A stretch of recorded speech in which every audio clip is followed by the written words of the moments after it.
Daddy's money can't make you walk. Princess on wheels. Billionaire baby. The sun was blazing over Wellington Academy, the kind of private school where privilege shone brighter than the playground swings. Designer sneakers hit the pavement like status symbols, kids shouted with carefree laughter, and phones glittered in tiny hands, ready to record anything worth gossip. To everyone else, it was a normal afternoon. But for Jennifer Lawrence, it was just another day sitting on the sidelines. At 10 years old, she had already learned what it meant to watch life instead of joining it. Her wheelchair was parked at the edge of the playground, the rubber of its wheels caked with dust. Children ran past her, climbing, racing, shrieking with joy. She didn't complain. She didn't even ask to play. She just watched, quiet, her pale hands folded in her lap. The cruelest part? They noticed. And they whispered, "Daddy's money can't make you walk. Princess on wheels. Billionaire baby." Jennifer pretended not to hear, but every word landed like a stone. For all the wealth her father had stacked in skyscrapers and stocks, he couldn't buy her freedom from this, the humiliation of being different. George Lawrence, her father, was a man the world admired. 39 years old, head of Lawrence Global Holdings, a billionaire who could make headlines with a single deal. He owned buildings, companies, even influence in politics. But at home, his power dimmed. He loved his daughter fiercely, but his love was a shadow stretched thin by conference calls, private jets, and deals that seemed to matter more than bedtime stories. Jennifer remembered her mother's words, soft, warm, spoken before a sudden car accident took her away. "True courage isn't loud, Jenny. It's quiet. It's the kind that sits with dignity when the world is cruel."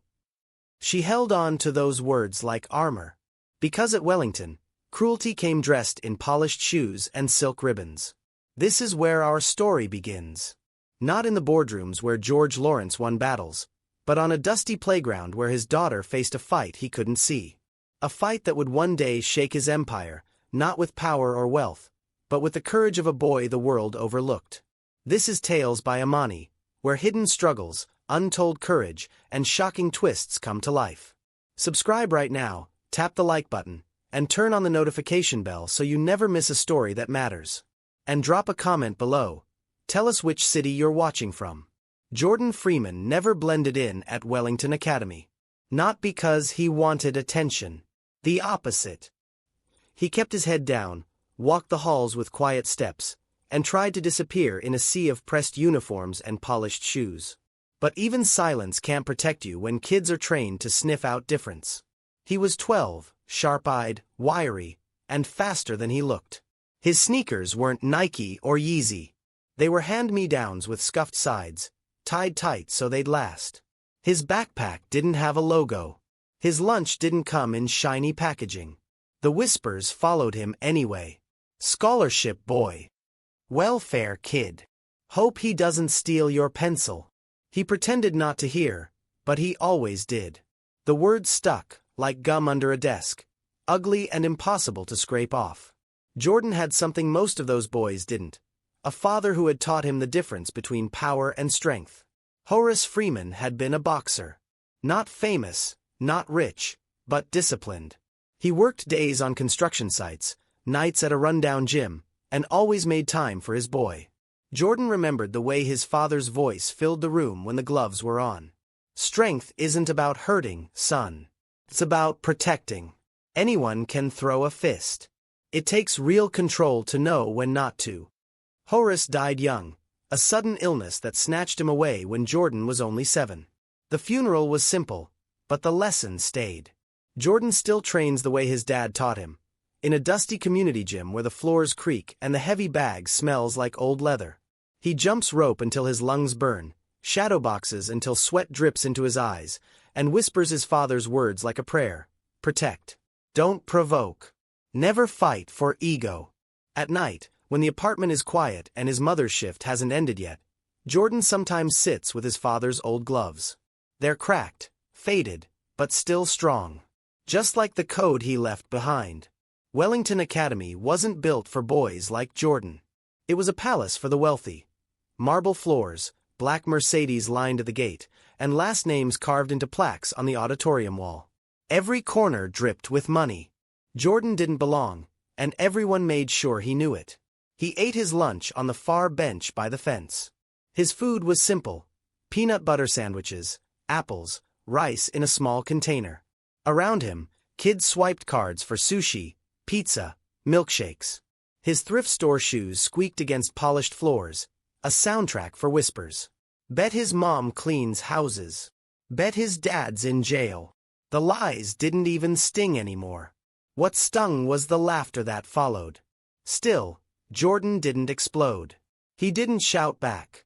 His father's voice was louder than their jeers. Protect the weak. Don't waste your fists proving something to fools. Jordan first noticed Jennifer not because of her wheelchair, but because of her quiet. She sat near the playground wall, hands folded on her lap, her gaze steady on the other kids. She wasn't bitter. She wasn't loud. She just watched, like she'd built her own world that cruelty couldn't touch. But Jordan saw the cracks. He saw the way her shoulders stiffened when someone whispered too close. He saw the way her smile faltered when laughter turned sharp. And he recognized it. The same way his smile faltered when Scholarship Boy slid through the air. He never spoke to her directly, but there was a connection in the silence. She was mocked for what she couldn't do. He was mocked for what he didn't have. Different wounds. Same pain. At Wellington, bullies didn't hunt for fights. They hunted for easy targets. And nothing was easier than those who couldn't fight back. Matt Donovan, the ringleader, wore wealth like armor. Blonde hair slicked back, sneakers that cost more than Jordan's rent, a family name etched into the gym's golden plaque. His crew, Connor Smith and Drew Fox, followed him like shadows. Wherever Matt laughed, the others roared. Whatever Matt mocked, the others repeated. Jennifer was an easy mark. Jordan was another. The bullies played games with cruelty, tripping Jordan in the hallway, recording fails for their private group chat.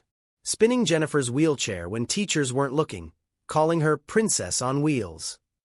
One afternoon, Jordan caught Connor setting a water bottle on the ramp just as Jennifer was rolling down. The bottle tipped toward her wheel. Jordan moved fast, stopped it with his foot, and handed it back without breaking eye contact. Connor sneered. Touchy. Jennifer mouthed a small, thank you. Jordan only nodded.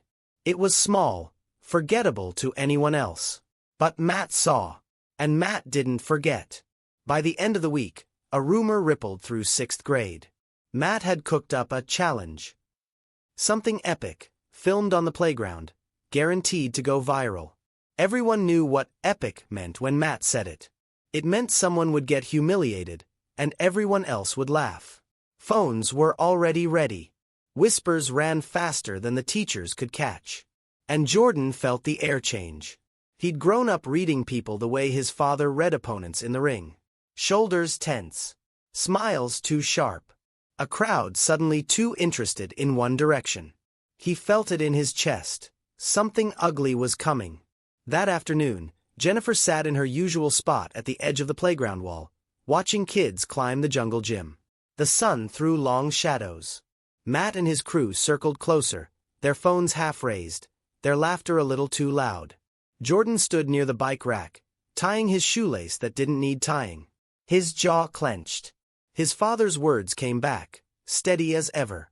Strength isn't about hurting. It's about protecting. And when the moment came, Jordan knew, protecting Jennifer would mean standing against all of them. The afternoon sun baked the blacktop of Wellington Academy's playground, turning every shadow long and sharp. The swings creaked, the monkey bars gleamed, and children's laughter rang like music carried on the wind. Phones glimmered in small hands, always ready. On the far edge of the playground sat Jennifer, her wheelchair parked beneath the shade of an oak tree. She wasn't part of the chaos. She never was. Her hands rested neatly on her lap, her pale hair falling loose around her face, eyes fixed on the blur of children running past. She watched with quiet patience, as if she'd made peace with being an observer instead of a participant. Matt Donovan's laugh split the air like a whip crack. Everyone knew that sound. Loud. Arrogant. A declaration that someone, not him, was about to bleed dignity. He strutted across the playground with Connor and Drew flanking him, like shadows trained to echo his every move. His sneakers were spotless white with gold trim, shoes that screamed money louder than his voice ever could. His eyes locked on Jennifer. The smirk spread. "Well, well," he sneered, circling her like a vulture. "If it isn't Daddy's broken doll." The words weren't new, but they cut sharper every time. Phones tilted instantly, red lights blinking like vultures' eyes. A few kids giggled nervously. Most just watched. Because at Wellington, silence was survival. Connor grabbed the handle of Jennifer's chair and spun it half a turn, laughing as the wheels squeaked. "Careful, princess," he mocked. "Don't fall out." Drew leaned in, his phone aimed right at her face. "Smile for the camera. Show us how billionaires cry." Jennifer's chest tightened. Her hands trembled on the rims, but she kept her eyes low, fighting to stay steady. She'd been through this before.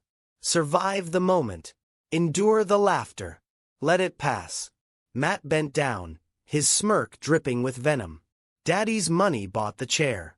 But it didn't buy you a spine." The circle of kids buzzed with anticipation. A chant hadn't started yet, but everyone could feel it, the cruel rhythm waiting to rise. From across the playground, Jordan Freeman saw it all. He'd been sitting by the bike rack, tying and readying his frayed shoelaces. He didn't need to be close to recognize what was happening.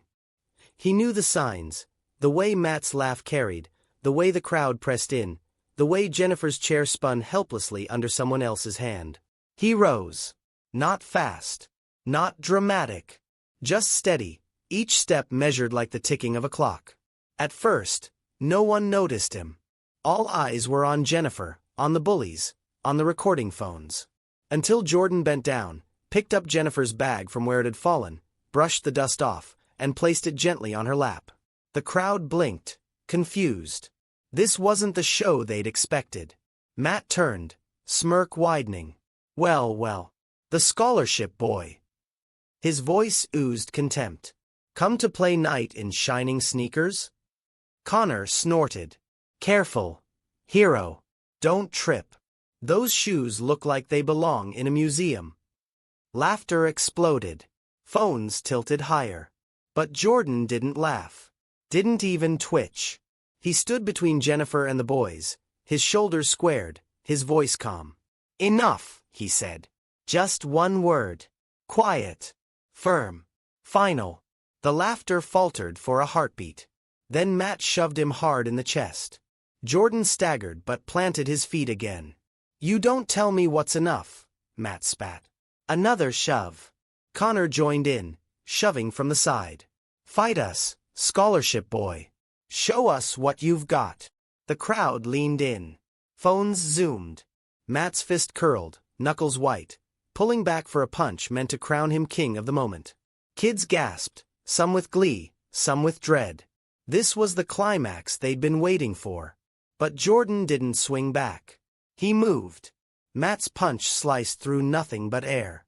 Jordan pivoted smoothly, a step to the side, a twist of his shoulder.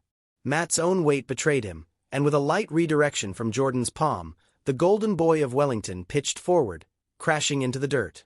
His spotless shoes scuffed brown, his pride shattered louder than the impact. Gasps tore through the playground. A few screams. Then silence. Matt scrambled up, face flushed, eyes wide with disbelief. "You!" Before he could finish, Connor charged, his bulk crashing forward like a runaway train. His arms swung in a wild arc, aiming for Jordan's head. Jordan's body flowed like water. A pivot. A twist. A guiding hand. Connor's own momentum flipped him flat onto his back, the thud reverberating through the concrete. Dust rose in a cloud. This time, the silence was deafening. Phones captured everything. He didn't even hit them. "Did you see that? He just moved." Drew froze, his phone still recording. His smirk was gone, replaced by something colder. Fear. He looked from Matt to Connor, sprawled in the dirt, then back at Jordan, who stood calm and unshaken. Jordan's fists weren't clenched. His breathing was even. His eyes steady. He hadn't come for a fight. He'd come to protect.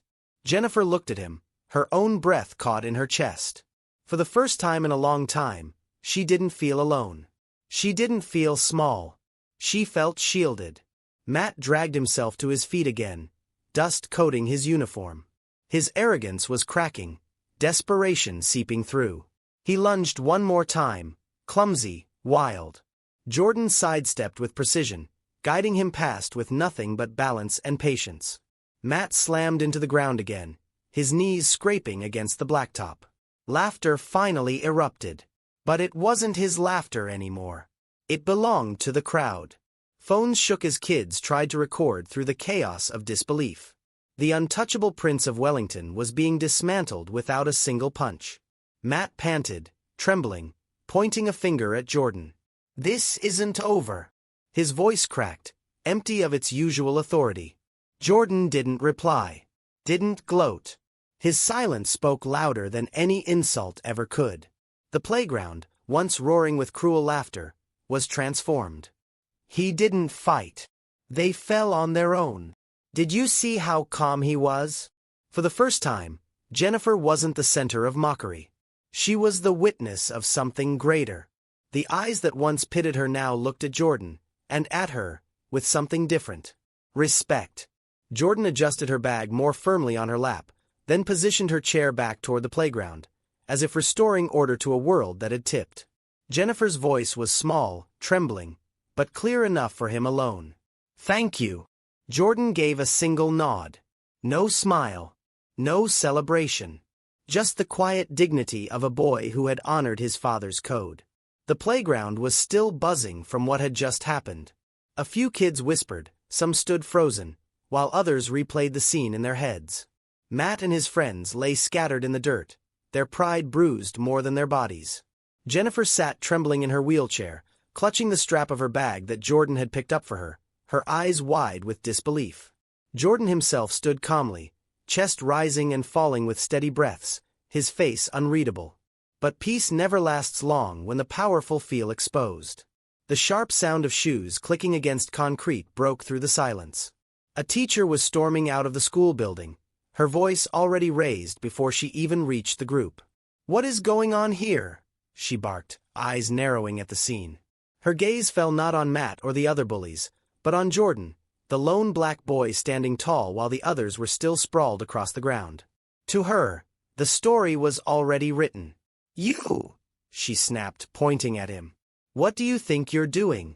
Attacking students on school grounds?" The words hit like a hammer. A murmur of shock ran through the crowd of kids. Phones tilted up again, this time recording not just the fight but what came after. Jordan's jaw tightened, but he didn't speak. He remembered his father's words. Strength isn't about shouting louder. Strength is about knowing when to stand your ground without fear. Matt saw his chance. Still sitting in the dirt, he forced a groan, clutching his side as if Jordan had knocked the wind out of him. "He just came at us, miss," Matt said, his voice trembling with false pain. "We were just talking to Jennifer, and he flipped. He attacked us out of nowhere." The other boys jumped in, nodding quickly. "Yeah, he shoved us. He's dangerous. He doesn't belong here anyway." The teacher crossed her arms, her mind made up. "Jordan Freeman, you are suspended immediately. Violence has no place at Wellington Academy." The air turned heavy. A few kids gasped. Others muttered under their breath. Everyone had seen the truth, but the authorities' word carried weight. Jennifer's fingers gripped her wheels so hard her knuckles went white. Her lips trembled as she tried to speak. "No, that's not," her voice cracked, thin and small against the rising tide of injustice. She looked at Jordan, guilt swimming in her eyes. He had stepped in for her, risked everything for her, and now he was the one being punished. The bullies smirked, confidence returning to their faces. Matt leaned back against his elbow, whispering to his friend, "Told you. He's done." The teacher turned to usher Jordan away. "Come with me. Your mother will be notified, and you'll be off these grounds until further notice." The crowd shifted, unease spreading through the students.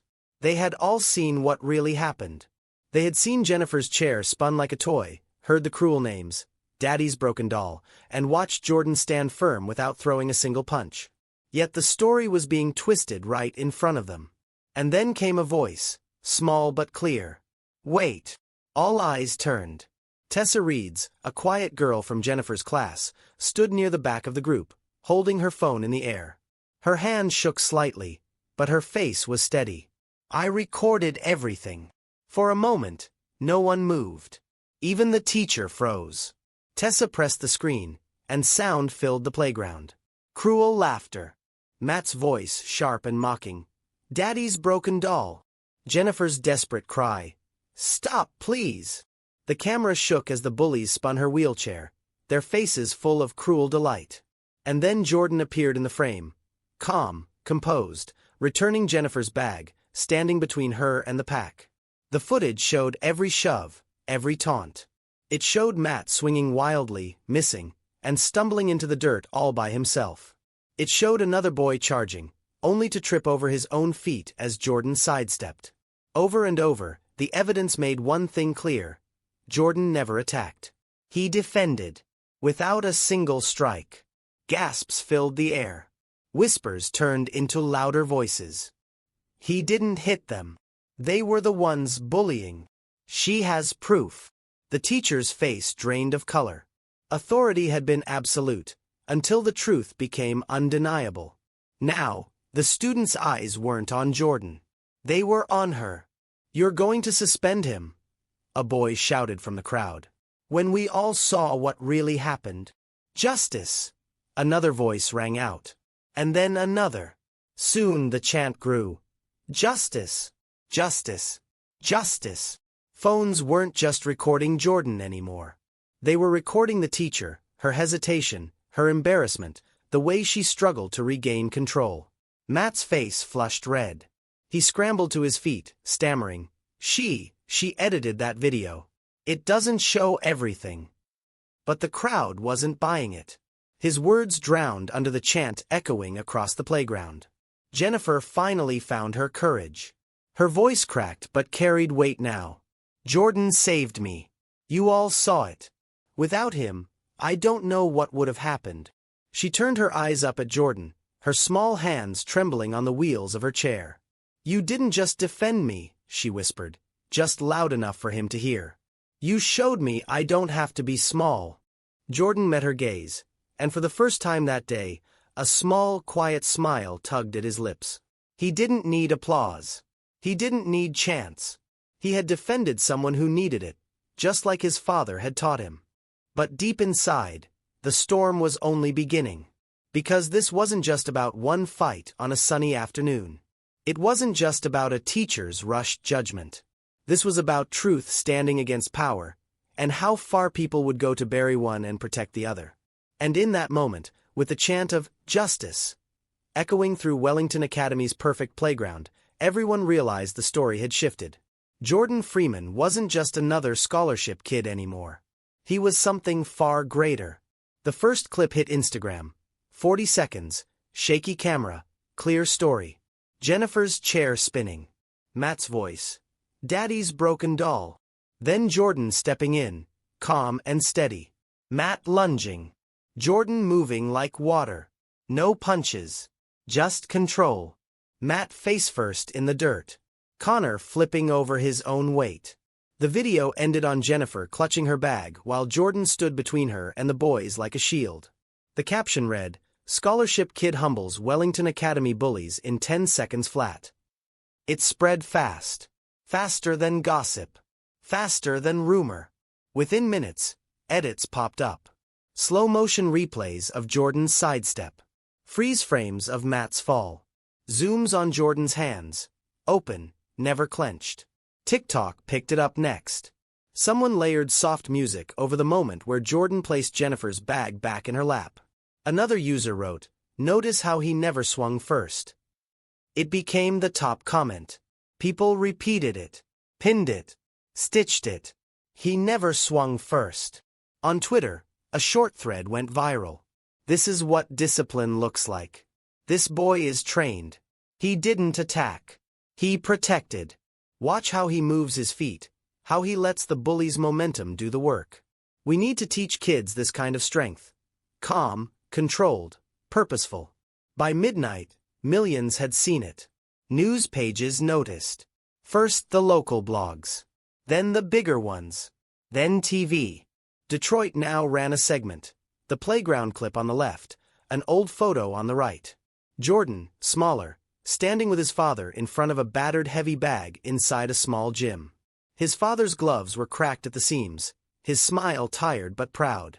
The cheerin' read, "From Boxer's Son to Quiet Hero."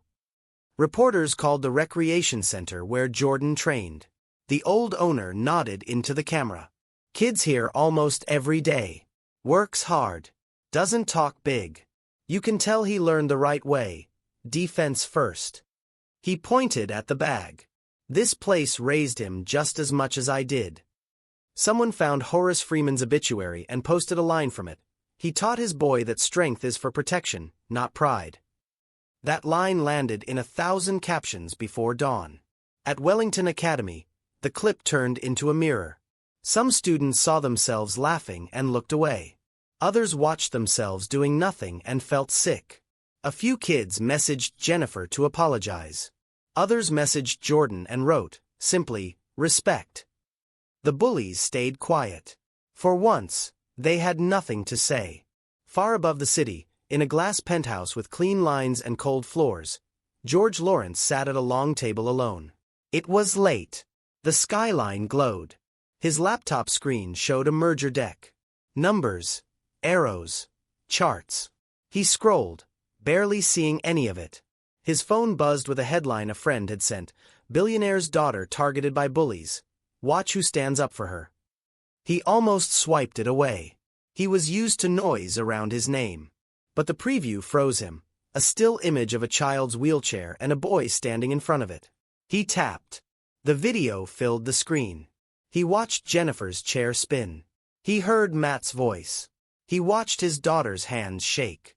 And he watched a boy he'd never met step between her and harm. He didn't blink. He didn't breathe. He replayed it. This time, he watched Jennifer's eyes. How they darted. How she tried to hold herself together. The slight curl of her shoulders. The way she clutched the strap of her bag after the boy placed it back for her. The fear. The relief. The dignity. He replayed it again, no sound. He focused on the boy's feet. The turn. The pivot. The angle. No fists. No rage. Just balance and breath and a decision to stand there and take the hit so she wouldn't have to. His hand tightened around the phone until his knuckles went white. Then something burst inside him. Not anger. Not yet. Something older. A list of things he had told himself didn't matter as much as they did. Broken promises. Missed therapy sessions. The dance recital he rescheduled. The Saturday mornings he said he'd be there and didn't show. The bedtime stories that faded into emails. The nights Jennifer waited with a book on her lap and fell asleep before he returned. The way she smiled at him anyway. He set the phone down and rubbed his eyes with his thumb and forefinger. In the quiet of his home, he could hear her laugh as a toddler. He could hear her first questions about the moon. He could hear his own voice saying, "Tomorrow, Jen. I promise. Tomorrow." Tomorrow had stretched into years. He picked up the phone again and scrolled through the comments. Strangers defending his daughter. Strangers praising a boy for doing what he himself had failed to do. Be present. Be there. Stand between her and the worst of the world. A news clip autoplayed. The split screen returned. On one side, the playground. On the other, a photo of a man with soft eyes and scarred hands, Horace Freeman. The anchor said, "Sources tell us Jordan's father was a boxer who passed away when Jordan was 7. Friends say his code was simple. Never fight for ego, protect the weak." George leaned forward. The words landed like a verdict. Protect the weak. He had all the money in the world, and somehow he had left his daughter unprotected. Not from pain, not from loneliness, not from the way people with power could crush someone for sport. He stood up, restless. He walked to the window and pressed his palm to the glass. The city glittered back at him, cold and beautiful. He saw his reflection. He didn't like the man he saw. He turned away and opened the Messages app. He typed, deleted, typed again. I saw the video. I'm sorry. I'm here. I'm coming. He stared at the words. Then he switched to his assistant's thread. George.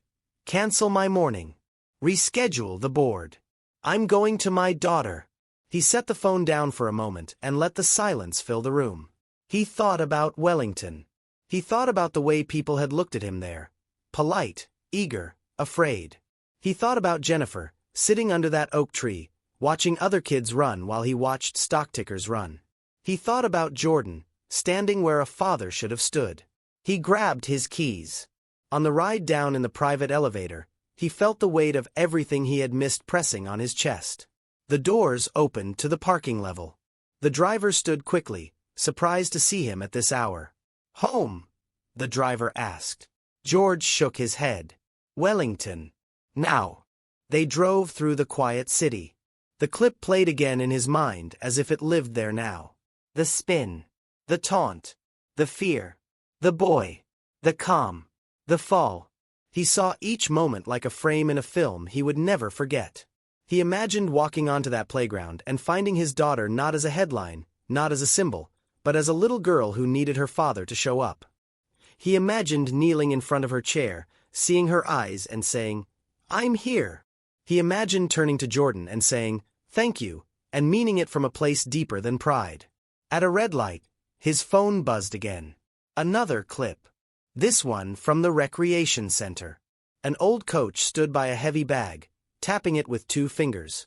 The kids got patience, the coach said. You can teach footwork. You can teach guard. You can't teach this. He tapped his heart. That comes from home. George swallowed hard. He didn't have to guess where that came from. Horace Freeman had left his son a gift money couldn't buy. Not fame. Not comfort. A code. The car pulled up near the school gates. The same oak tree where Jennifer sat watched over an empty playground. For a moment, George stayed in the car and looked out, hands on his knees, chest tight. He had never felt smaller. He had never felt more certain. He finally stepped out. The night air was cool against his face. He walked to the gate and stood there, looking in. He pictured Jennifer laughing. Not the tight, polite laugh she gave strangers, but the real one, the one he used to hear when she was small. He pictured her not watching the world but moving through it, unafraid. He pulled out his phone again and typed to his assistant. George. Set a meeting with Wellington's principal for tomorrow. Assistant. Understood. Should I send your statement to the press about the video? He stared at the screen. He could write a check. He could launch a PR campaign. He could build a new gym, a new program, a new anything with his name on it. He typed. No statement. Not yet. No press. Book the meeting. And find Jordan Freeman's mother. I want to speak with her privately. He slipped the phone into his pocket and exhaled. Back in the car, he closed his eyes. He pictured Horace's old gloves, cracked and steady. He pictured his own hands, soft, clean, busy. He decided what kind of hands he wanted to have from this day forward. Not the hands of a man who only signs deals. The hands of a father who shows up. He opened his eyes to the dark schoolyard one last time. He took a good look at the playground where his daughter was often bullied. Tomorrow, he whispered. Not the lazy kind of tomorrow he threw around before. Not a promise he would forget. A vow. He told the driver, let's go home. As the city slid by, his phone kept buzzing. More edits, more praise for the boy who never swung first, more anger at a school that almost punished the wrong person. The world had turned this into a story about courage and cruelty. For George, it was simpler. It was a story about presence. He didn't care if the board waited. He didn't care if Tokyo had to reschedule. He cared about getting to Wellington in the morning, sitting beside his daughter, and looking her in the eyes until she believed him when he said, I'm here now. And when he met Jordan, he knew what he would say first. Thank you for protecting my child. He would say the second line too, because it mattered just as much. I'm going to do the same. The next morning, Wellington Academy didn't feel like the same school. The playground, once a place of whispers and cruelty, was now crawling with reporters outside the gates. Parents in suits and dresses escorted their children in, heads held high but eyes darting nervously, afraid of cameras, afraid of questions. Phones buzzed in every pocket. Students whispered in every hallway. The video wasn't just a rumor anymore. It was everywhere. Inside the gymnasium, rows of chairs had been set up for an emergency assembly. The air was tense, thick with anticipation.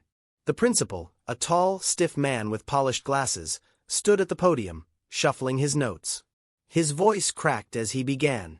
Students, parents, and faculty, we are gathered here to address the unfortunate events that have drawn attention to our school.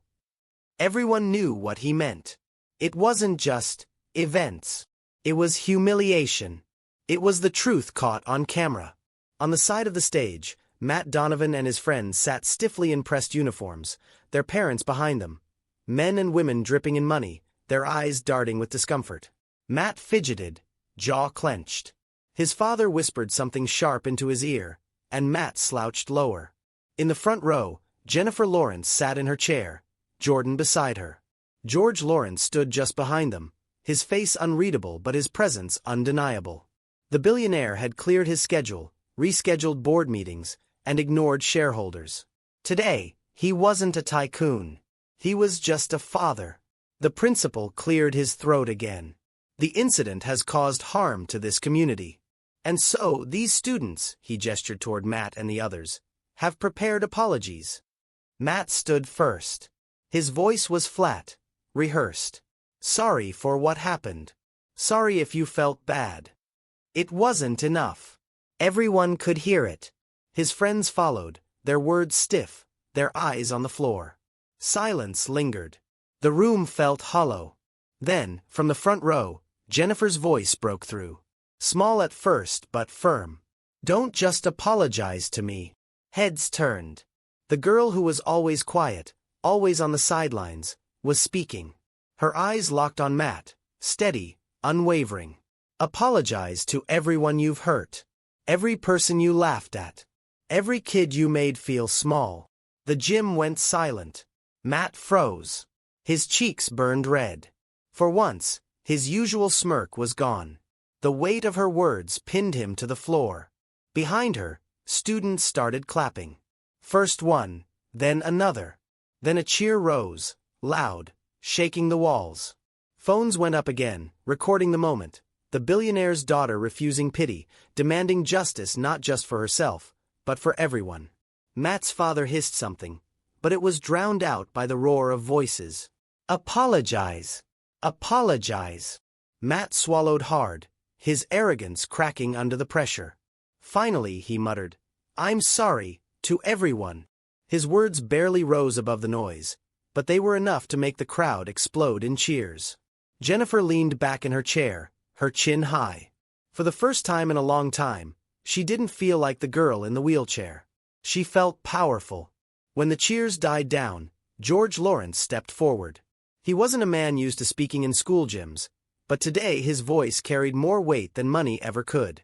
I want to say something, he began, his tone calm but resonant. Yesterday, a young man showed courage and discipline that this entire room can learn from. Jordan Freeman, you stood for what was right without anger, without pride, just pure strength of character. I thank you. As a father, I thank you. Jordan's eyes dropped to the floor, shy. The applause that followed was louder than anything he'd ever received in his life. George then turned to his daughter, his voice softer, private, but still heard by those close enough. I failed you, Jenny. I thought giving you everything meant being a good father. But I wasn't here when you needed me most. That changes now. Jennifer blinked up at him, her lips trembling between smile and tears. Then she whispered the words that melted every heart in the room. You didn't just meet my defender. You met my friend. Jordan glanced at her, surprised, but smiled faintly. For the first time, he didn't feel like the scholarship boy, or the outsider. He felt seen. He felt chosen. The assembly didn't end with punishment. It ended with transformation. The bullies walked out smaller than they had ever been. Jennifer wheeled forward with dignity, no longer invisible. Jordan walked beside her, shoulders straight. And George Lawrence, billionaire, titan of business, finally understood that no deal, no company, no empire could ever matter more than this moment, being a father who showed up. As the students filed out, the whispers weren't cruel anymore. They were filled with respect. That was powerful. She's braver than all of them. Jordan Freeman's a legend. And for once, Jennifer didn't lower her eyes. She met their gazes and let herself smile. Outside, the cameras waited. The story was already global. But inside the Lawrence family, something deeper had shifted. George bent low to his daughter and said, "I'm here now. Always." She reached for his hand. And for the first time, she believed him. Jordan looked at them and thought of his father's code. Strength isn't about hurting. It's about protecting. He had lived it, and now the whole world had seen it. They mocked a girl for her wheelchair. They mocked a boy for his shoes. They thought wealth and cruelty ruled the playground. But discipline and courage silenced the crowd. Sometimes the calmest move shakes the loudest room. If this story touched you, subscribe to Tales by Amani for more lessons of courage and truth. Like, share, and tell us in the comments what this story meant to you, because voices like Jordan's and Jennifer's deserve to be heard.